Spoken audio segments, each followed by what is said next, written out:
नमस्कार,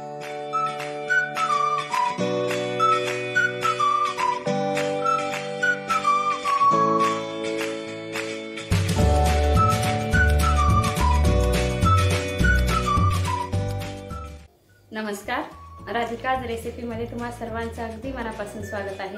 आजच्या व्हिडिओमध्ये आपण झटपट तयार होणारा टेस्टी नाश्त्याची रेसिपी आज आपण बघणार आहोत। तत्पूर्वी तुम्ही जर आपल्या चॅनलवरती नवीन असाल तर व्हिडिओला लाईक आणि चॅनलला सबस्क्राइब करायला विसरू नका। चला तर रेसिपीला सुरुवात करूया।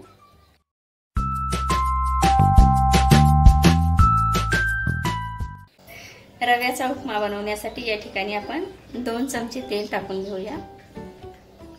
या ठिकाणी आपल्याला रवा भाजून घ्यायचा आहे, तर मी 2 वाटी रवा घेतलेला आहे। रवा आपल्याला छान प्रकारे भाजून घ्यायचा आहे।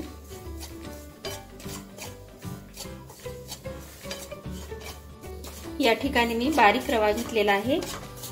मार्केटमध्ये जो जाड रवा भेटतो तो देखील चालतो।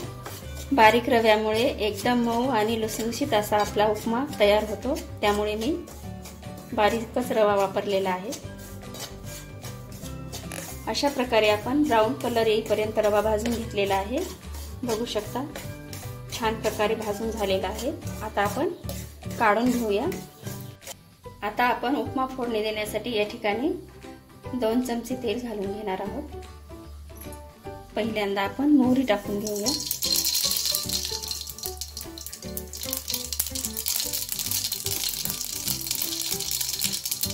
जिरं,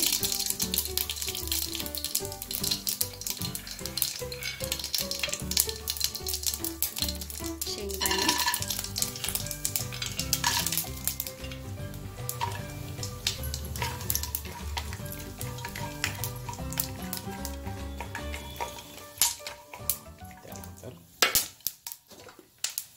त्यानंतर कांदा,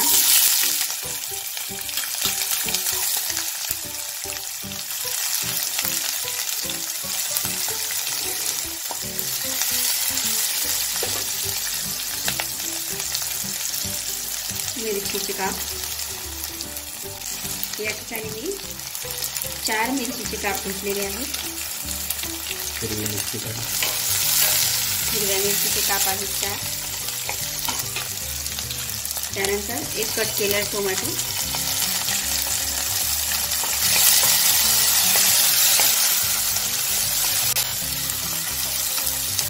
त्यानंतर थोडीशी लसणाची पेस्ट,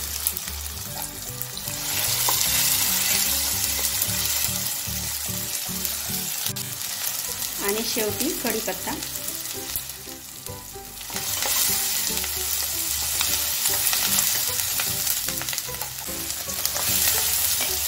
आणि थोडंसं आपण सर्व साहित्य मऊ होण्यासाठी थोडंसं यावरती मीठ टाकून परतून घेऊया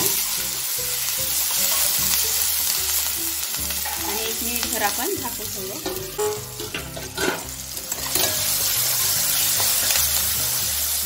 यामध्ये पाणी टाकून घेऊया।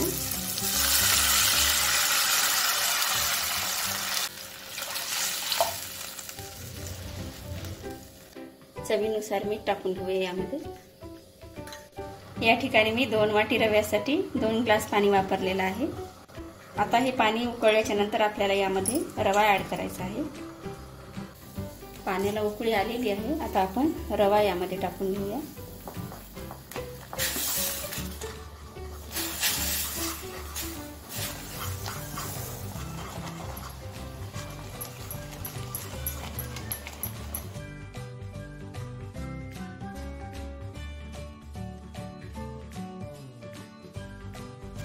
आपल्याला छान प्रकारे रवा हटून घ्यायचा आहे, त्याच्यामध्ये गुठळ्या नाही होऊ द्यायच्या।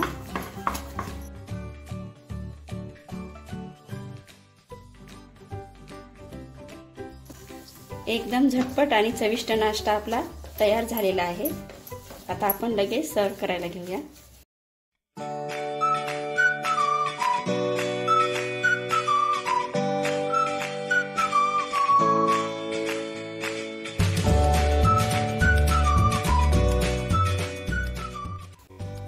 आपला मऊ आणि लुसलुशीत असा रव्याचा उपमा तयार झालेला आहे। व्हिडिओ आवडला असेल तर व्हिडिओला लाईक आणि चॅनलला सबस्क्राईब करायला विसरू नका। धन्यवाद।